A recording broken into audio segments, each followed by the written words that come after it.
आज Doubtnut app download करें। Doubtnut पर अपने सभी गणित, रसायन विज्ञान, भौतिक विज्ञान और जीव विज्ञान के डाउट्स का करो सफाया। बस प्रश्न की फोटो खींचो, एक ही प्रश्न को क्रॉप करो और तुरंत वीडियो सोल्यूशन पाओ। अभी डाउनलोड करें। प्रश्न दिया 19.6 मीटर ऊंची इमारत से एक गेंद क्षैतिज दिशा में फेंकी जाती है। कितने समय पश्चात यह गेंद पृथ्वी से टकराएगी? यदि प्रक्षेपण बिंदु और पृथ्वी पर गेंद के टकराने जाने वाले बिंदु को मिलाने वाली रेखा क्षैतिज से 45 अंश का कोण बनाए तो बताइए गेंद का प्रारंभिक वेग क्या था। तो आइए हम लोग इस प्रश्न को यहाँ पे हल करते हैं और देखते हैं कि प्रारंभिक वेग क्या होगा। तो इस तरह से हमने एक इमारत ले ली है जो कि 19 दशमलव यहाँ पे 6 मीटर ऊंची है। ठीक है, यहाँ पे h का मान हम लोग को दे दिया गया है, h बराबर 19.6 मीटर। ठीक है, और यहाँ से यहाँ तक को मिलाने वाली यानी कि इस तरह से हमने इसको u वेग से फेंका। ठीक है, तो इस तरह से क्षैतिज में आया और ये प्रक्षेपीय गति करते हुए यहाँ कहीं पे टकराया। तो इन दोनों को मिलाने पे जो कोण बनता है क्षैतिज से बोला गया है। ठीक है, यहाँ से ये 45 अंश का कोण बना रहा है तो ये भी क्या हो जाएगा, 45 अंश का कोण हो जाएगा, क्योंकि ये 90 अंश होगा और त्रिभुज के तीनों कोणों का योग 180 अंश होता है। तो ये 45 है तो ये वाला कोण हमारा क्या हो जाएगा, 45 अंश हो गया। और जब ये 45 अंश होगा तो इससे यहाँ से जो चली गई दूरी होगी वो फिर से क्या हो जाएगी, 19.6 मीटर हो जाएगी, अर्थात बिल्डिंग के ऊंचाई के बराबर चली जाएगी। ठीक है, 19.6 मीटर पृथ्वी की सतह पे। अब हम लोग यहाँ पे ऊर्ध्वाधर दिशा में गति के लिए देखते हैं। तो ऊर्ध्वाधर दिशा में गति के लिए हमारे पास u y का मान क्या हो जाएगा, 0 हो जाएगा।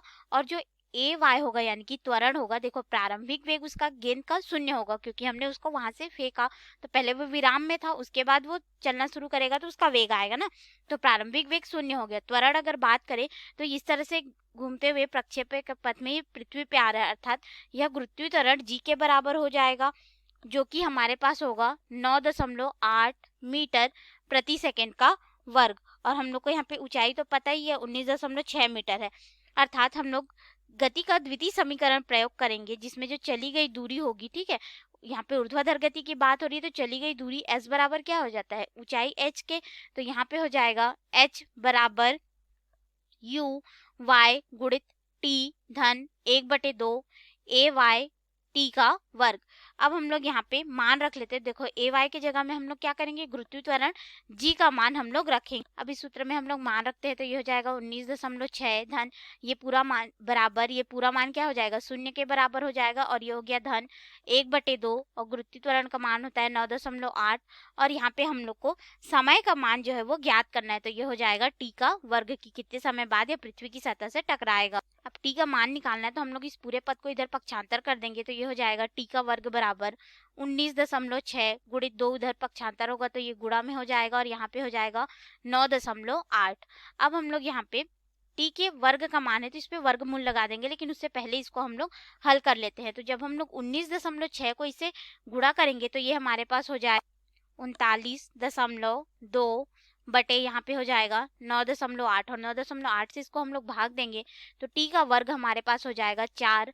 अब हम लोग वर्ग को इधर पक्षांतर कर देंगे तो टी बराबर हो जाएगा वर्गमूल 4 और वर्गमूल 4 बराबर कितना होता है 2, अर्थात यहाँ पे टी समय बराबर कितना हो जाएगा 2 सेकेंड, यानी कि 2 सेकेंड में यह पृथ्वी की सतह से टकराएगा। तो हम लोगों ने यहाँ पे समय का मान निकाल लिया, अर्थात हम लोगों ने एक मान यहाँ पे ज्ञात कर लिया। अब हम लोग इसको आगे हल करते हैं। तो देखिए अगर हम लोग इस चित्र में जाएं तो ये जो चित्र हमने लिया है, ठीक है, इस चित्र में ये जब 36 से 45 अंश बना रहा है तो ये भी 45 अंश हो गया था हमारा।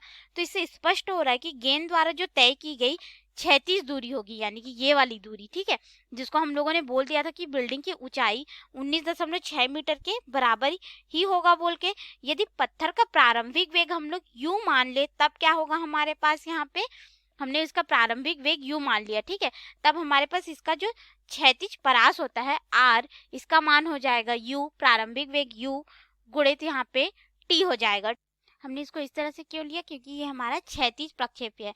क्षैतिज प्रक्षेप्य में क्या होता है कि जो अधिकतम दूरी जो चलता है यानी कि जो क्षैतिज परास होता है वो प्रारंभिक वेग u और यहाँ पे समय के गुणनफल के बराबर होता है, क्योंकि प्रारंभिक वेग u जो है वो नियत रहेगा यहाँ पे। अब हम लोग आगे हल करते हैं, ठीक है।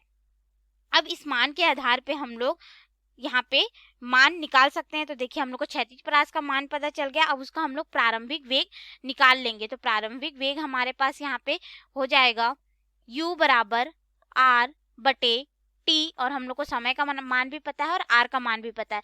r यानी कि क्षैतिज परास, तो जो दूरी हो जाएगी हमारे यहाँ पे क्या हो जाएगा 19.6 बटे समय यहाँ पे 2 सेकेंड है। इससे जब हम लोग भाग देंगे तो हमें यहाँ पे प्रारंभिक वेग u बराबर यहाँ पे मिलेगा 9.8 मीटर प्रति सेकेंड। तो ये हो गया हमारे प्रश्न का उत्तर कि जो हमने गेंद फेंका था उसका प्रारंभिक वेग हो जाएगा 9.8 मीटर प्रति सेकेंड, और जो पृथ्वी की सतह पर टकराने पे समय लेगा वो होगा 2 सेकेंड। धन्यवाद। कक्षा 6 से 12वीं से लेकर नीट, IIT, JEE वो एडवांस के लेवल तक 1 करोड़ से ज्यादा छात्रों का भरोसा। आज ही डाउनलोड करें डाउटनेट ऐप या व्हाट्सएप करें अपने सारे डाउट्स 8400 400 400 पर।